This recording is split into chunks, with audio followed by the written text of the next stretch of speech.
सच्चिदानंद सद्गुरु साईनाथ महाराज की जय. ஸ்ரீ சாயி சச்சரிதம் ஓவிகள் கருத்துரை அத்தியாயம் 26. ஒருவரின் சொந்த குருவின் நிலையை உறுதிப்படுத்துதல். ஸ்ரீ கணேசனை வணங்குகின்றேன். அறிவை அளிப்பவளான அன்னை ஸ்ரீ சரஸ்வதி தேவியை வணங்குகின்றேன். ஸ்ரீ குரு தேவரை வணங்குகின்றேன். ஸ்ரீ குல தேவதையை வணங்குகின்றேன். ஸ்ரீ சீதா ராமச்சந்திரனை வணங்குகின்றேன். ஸ்ரீ சத்குரு சாய்நாத் மகாராஜை வணங்குகின்றேன். இது விதியின்படி நடக்கிறது. விதியின் மீது யாருக்கும் எந்த கட்டுப்பாடும் இல்லை. சில திட்டங்களை வகுக்கின்றோம், ஆனால் கடவுளின் விருப்பம் வேறு. இது போன்ற அர்த்தமுள்ள கதைகளை அமைதியான மனதுடன் கேளுங்கள். ஷீரடிக்கு செல்ல வேண்டும் என்ற மகிழ்ச்சியுடன் சில பக்தர்கள் தங்கள் கிராமத்தில் இருந்து ரயிலில் ஏறி அமர்ந்தனர். இவர்கள் அனைவரும் அமர்ந்திருந்த ரயிலின் அதே பெட்டியிலே பந்தும் அமர்ந்திருந்தார். அந்த குழு ஷீரடிக்கு போகும் யோசனை அறிந்தபோதுதான் பந்துக்கு ஞாபகம் வந்தது. ஷீரடிக்கு செல்ல புறப்பட்ட இந்த குழுவிலே பந்தினுடைய நண்பர்கள், சம்பந்தி முதலியோர் மற்றும் நெருங்கிய உறவினர்களும் இருந்தனர். பந்திற்கு ஷீரடிக்கு செல்ல விருப்பம் இல்லை என்றாலும் குழு அவரை ஷீரடிக்கு தங்களுடன் செல்லுமாறு கடுமையாக வற்புறுத்தியது. பந்த் முன்பு தான் விரும்பிய இலக்கை அடையும் வரை மட்டுமே டிக்கெட் எடுத்தார். ஆனால் பின்னர் அவர் அந்த இடத்திற்கு செல்வது குறித்து தனது எண்ணத்தை மாற்ற வேண்டி இருந்தது. சிநேகிதர்கள், உறவினர்கள் குழுவுடன் ஷீரடிக்கு வர வேண்டும் என்று வற்புறுத்த தொடங்கிய போது பந்த் தயக்கத்துடன் ஒப்புக்கொண்டார். விரார் ஸ்டேஷனில் பந்த் இறங்கினார்.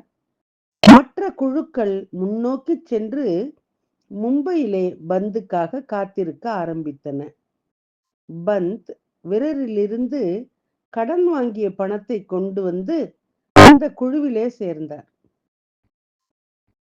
தனது நண்பர்களின் பெரும் வற்புறுத்தலால் தனது குருவிடம் அனுமதியும் ஆசீர்வாதமும் பெற்று மகிழ்ச்சியுடன் குழுவுடன் ஷீரடி செல்ல புறப்பட்டார். அவர்கள் அனைவரும் மறுநாள் காலை 11 மணிக்கு மஸ்ஜித் மாயை அடைந்து பாபாவை வழிபட்டு தரிசனம் செய்தனர். பக்தர்கள் கூட்டத்தையும் பக்தி பரவசத்தையும் கண்டு பந்தினுடைய உள்ளம் குதூகலம் அடைந்தது.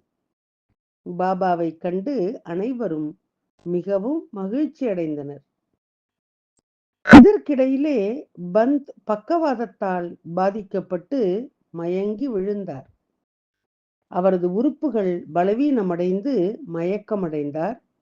பந்த் மயக்கமடைந்ததால் குழு மிகவும் கவலையடைந்தது மற்றும் அனைவரின் மனமும் கலங்கியது. ஆனால் பக்தர்களுக்கு உதவும் வகையிலே சாயினுடைய ஆசீர்வாதம் அவர் மீது விழுந்தது. சாயி சமர்த் தண்ணீரை பந்தினுடைய நெற்றியிலே தெளித்தவுடன் பந்த் முழுமையாக சுய நினைவு அடைந்தார்.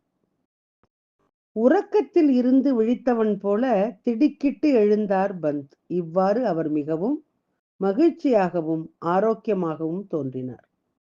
அனைவரின் உள் மனதையும் அறிந்த பாபா பந்தினுடைய குரு பக்தியையும் குருவின் பாதங்களின் மீதான அதீத பக்தியையும் அறிந்து அவருக்கு அச்சமின்மையை அளித்து உபதேசம் அமிர்தத்தை அருளி குருவின் பாதத்திலே பக்தியை வலுப்படுத்தினார். பாபா கூறினார், வாழ்க்கையிலே எத்தனை கடினமான சூழ்நிலைகள் வந்தாலும் உங்கள் பக்தியை உங்கள் குருவினுடைய பாதத்திலே வைத்திருங்கள். நாம் நமது சத்குருவில் மட்டுமே கடவுளின் வடிவத்தை காண வேண்டும். யாருக்கும் நமஸ்காரம் செய்யுங்கள், எந்த வடிவத்தையும் வணங்குங்கள். இன்னும் நீங்கள் உங்களை வணங்குகின்றீர்கள். குருவே இந்த அன்பின் உணர்வை வைத்திருங்கள். பாபாவின் இந்த அமிர்தவாணியை கேட்டதும் பாபா தனது இக்கட்டான நிலையை பற்றியும் தன் மனதிலே வீசும் புயலை பற்றியும் முழுமையாக அறிந்திருப்பதற்கான அறிகுறியை பந்த் பெற்றார். அந்த நிமிடமே அவர் தனது குருவை நினைவு கூர்ந்தார். மேலும் அவர் தனது வாழ்நாள் முழுவதும் ஸ்ரீ சாயி பாபாவினுடைய கருணையை நினைவு கூர்ந்தார். அத்தகைய பாபாவை அவர் அனுபவித்தார். மும்பையைச் சேர்ந்த ஸ்ரீ ஹரிச்சந்திர பித்தலே என்ற வீட்டுக்காரரின் மகன் வலிப்பு நோயால் அவதிப்பட்டு வந்தார். இதனால் அவர் மிகவும் சோகமாக இருந்தார். அனைத்து வகையான மருந்துகளும் எடுத்துக்கொண்டார். ஆனால் எதுவும் அவருக்கு எந்த விளைவையும் ஏற்படுத்தவில்லை. அனைத்து நடவடிக்கைகளையும் எடுத்தாலும் நோய் தீரவில்லை. இறுதியிலே கடைசி முயற்சியாக முனிவர்கள் மற்றும் மகான்களின் ஆசீர்வாதத்தை மட்டுமே பெற முடிவு செய்யப்பட்டது. 1910 ஆண்டிலே மும்பை பகுதியிலே ஹரிபக்த பாராயண் தாஸ்கனுவினுடைய பல கீர்த்தனைகளால் சாயினுடைய புகழ் அந்த பகுதியிலே பரவத் தொடங்கியது. கீர்த்தனையை கேட்டு மும்பை பகுதியில் இருந்து ஏராளமான பக்தர்கள் ஷீரடிக்கு வரத் தொடங்கினர். எந்த விதமான ஆடம்பர வசதிகளும் இல்லாவிட்டாலும் சிறிய கிராமமாக இருந்த ஷீரடிக்கு பெரும் பாக்கியமாக இருந்தது. இதன் காரணமாக பண்டரிபுரம் போல் ஷீரடிக்கு மக்கள் வரத் தொடங்கினர். அது மிகவும் கூட்டமாக மாறத் தொடங்கியது. ஸ்ரீ சாயிநாதரை தரிசிப்பதாலோ அவரை தொட்டதாலோ அல்லது அன்பின் ஒரு பார்வையாலோ பல நோயாளிகளினுடைய நோய்கள் குணமாகும். பாபாவின் உதி மூலம் பலர் பல்வேறு அனுபவங்களை பெற்றனர். அனைவரின் மறைவான ரகசியங்களையும் அறிந்த சாயிநாதர் மிகுந்த பக்தியுடன் தம்மை தஞ்சமடைய செய்யும் போது அவர்களின் விருப்பங்களை நிறைவேற்றி நலன் புரிகின்றார். பகவான் சாயினுடைய உதியை பூசினால் தீய ஆவிகள் மற்றும் பேய்கள் அனைத்தும் விலகிவிடும். ஆசீர்வாதங்களை பெறுவதன் மூலம் மட்டுமே அனைத்து துன்பங்களும் இன்னல்களும் அழிக்கப்படுகின்றன. பாபாவின் ஒரே அருளால் எல்லா தடைகளில் இருந்தும் நோய்களில் இருந்தும் விடுதலை பெறுகின்றார். அதனால்தான் எல்லா திசைகளில் இருந்தும் பக்தர்கள் ஷீரடிக்கு விரைகின்றார்கள். சாயிநாதரின் இத்தகைய புகழை காதால் கேட்டு தாஸ்கனு மகாராஜின் கதைகள், கீர்த்தனைகள் மற்றும் வேதங்களை பற்றி அறிந்த பிறகு ஹரிச்சந்திர பித்தலே அவரை தரிசிக்க ஆசைப்பட்டார். ஸ்ரீ ஹரிச்சந்திர பித்தளையினுடைய முந்தைய புண்ணிய செயல்களும் திரண்ட நற்செயல்களும் அளப்பரியவை. எனவே அவரும் அவரது குடும்பத்தினரும் பல்வேறு வகையான பழங்கள் முதலியவற்றுடன் ஷீரடியை அடைந்தனர். ஸ்ரீ பித்தலே தனது மகனை பாபாவினுடைய பாதத்தை தரிசனம் செய்ய அழைத்து வந்தார். தானும் பாபாவின் முன் தரையில் விழுந்து வணங்கினார். பின்னர் ஒரு விசித்திரமான சம்பவம் நடந்தது. இது பித்தளையை மிகவும் பதட்டப்படுத்தியது. சாயிபாபாவை சந்தித்த உடனேயே சிறுவன் வலிப்பு அதிர்ச்சியால் மயக்கமடைந்தான். அவர் திடீரென கீழே விழுந்தார். அவரது கண்கள் உருள ஆரம்பித்தன. இதனால் பெற்றோர் மிகவும் பயந்தனர். சிறுவன் மயங்கி தரையில் விழுந்து அவனது வாயிலிருந்து நுரையானது வர ஆரம்பித்தது. இதை பார்த்த பெற்றோர் மிகவும் கவலை கொள்ளத் தொடங்கினர். இதெல்லாம் சாயிநாதருக்கு முன்னால் நடந்ததால் விதியை இப்போது என்ன சொல்வது? சிறுவனின் உடல் முழுவதும் வியர்க்க ஆரம்பித்தது. வாயிலிருந்து நுரை வர ஆரம்பித்தது. அவரது சுவாசமும் குறைந்து விட்டது. இப்போது அவர் இறந்து விடுவார் என்று தோன்றியது. இந்த சிறுவன் இதற்கு முன் பல வலிப்பு நோயால் பாதிக்கப்பட்டிருந்தான். ஆனால் இது மிக நீண்ட மற்றும் கடுமையானதாக இருந்தது. இவ்வாறு நடந்ததில்லை. இப்படி ஒருபோதும் நடக்காது என்பது இந்த மயக்கத்தின் நிலை. அந்த சிறுவனுக்கு இதுவரை இவ்வளவு கடுமையான அதிர்ச்சி ஏற்பட்டதில்லை. இந்த அதிர்ச்சியால் சிறுவன் உயிர் இழக்கும் அபாயம் ஏற்பட்டது. மகனின் இந்த நிலையைக் கண்டு அம்மாவின் கண்ணீர் நிற்கவில்லை. நாம் ஏன் இங்கு வந்தோம்? இங்கே வேறு ஏதோ நடந்தது. மகனின் தீராத நோய்க்கு சிகிச்சை பெற வந்தோம்.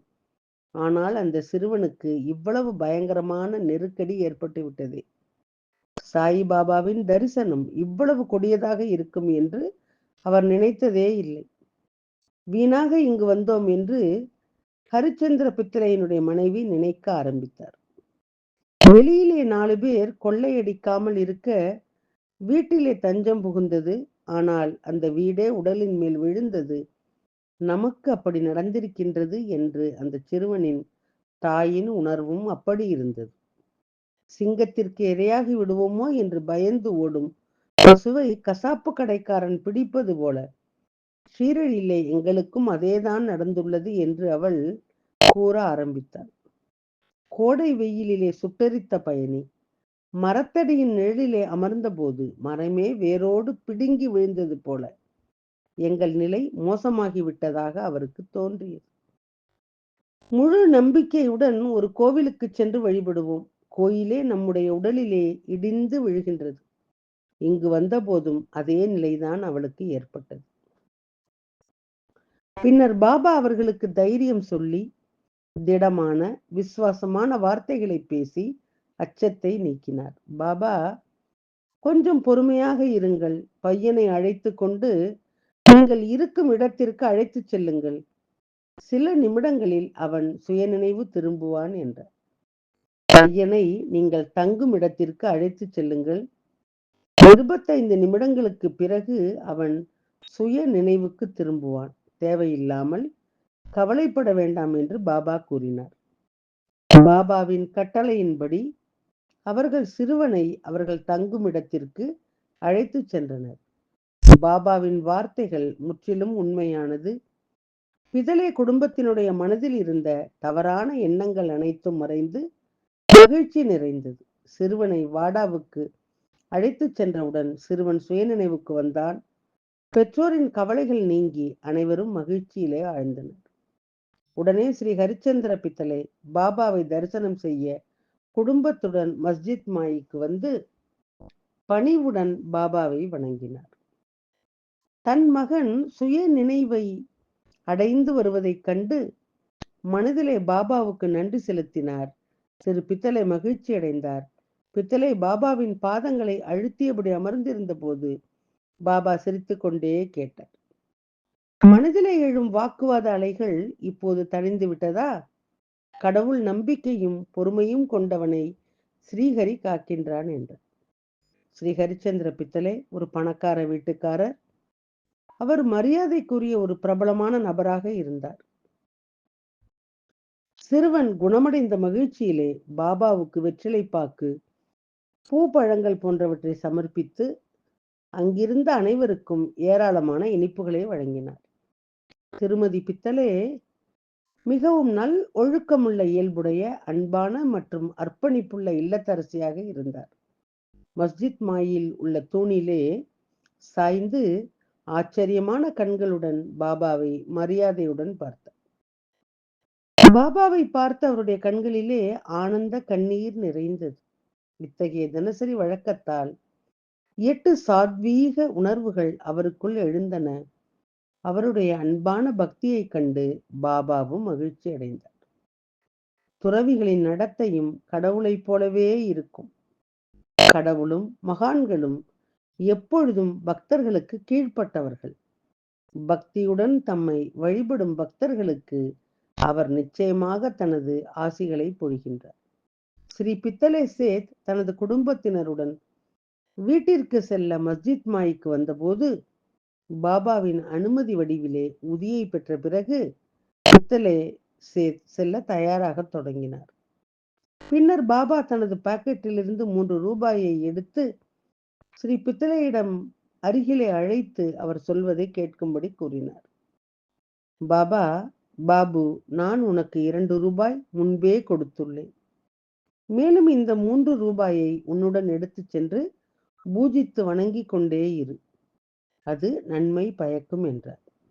குறிப்பு: இந்த 5 ரூபாய்கள் வெற்றிகரமான வாழ்க்கை வாழ்வதற்காக 5 கொள்கைகளை குறிக்கின்றன. மனிதனின் 5 லட்சிய பயனை சாதித்தது ஒரு பாக்கியம் மற்றும் ஆசீர்வாதம். அத்தியாயம் 26. ஒருவரின் சொந்த குருவின் நிலையை உறுதிப்படுத்துதல். ஓவிகள் மற்றும் கருத்துரை அடுத்த தொடரிலே கேட்கலாம். சாயியை பணிவோம். சாந்தி நிலவட்டும். ஓம் சாய்ராம். श्री सच्चिदानंद सद्गुरु साईनाथ महाराज की जय।